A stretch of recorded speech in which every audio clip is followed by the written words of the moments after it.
இந்த தானியருடைய காலத்துல தரியு என்கிற ஒரு அரசன் வாழ்ந்து கொண்டிருந்தான். இந்த தரியுடைய ஆட்சி காலத்துல 30 நாள் வரைக்கும் ராஜாவை தவிர வேற யாரையுமே வழிபடக்கூடாது அப்படின்னு ஒரு சட்டம் ஏற்றப்பட்டது.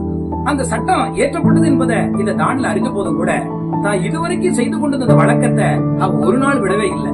30 நாள் வரைக்கும் ராஜாவை தவிர வேற யாரையும் வணங்கக்கூடாதுன்னு சொல்லி சட்டம் ஏற்றப்பட்டாலும் கூட அந்த 30 நாளும் அவன் ஆண்டவரோடு கூட உறவாடுனா அப்படின்னு வேதத்துல சொல்லப்பட்டிருக்கிறது. பிரியமானவர்களே, இந்த ஜூன் மாதத்துல 30 நாட்கள் நமக்கு இருக்கிறது. ஒவ்வொரு நாளும் சிறப்பான நாள். ஒரு நாளைக்கு நீங்க 1 மணி நேரம் ஜெபிச்சா கூட 30 நாளைக்கு 30 மணி நேரம் ஜெபிச்சிடலாம். ஒரு நாளைக்கு ஒரு அதிகாரத்தை நீங்க பைபிள் படிச்சா கூட 30 நாளையில 30 அதிகாரத்தை படிச்சிடலாம்.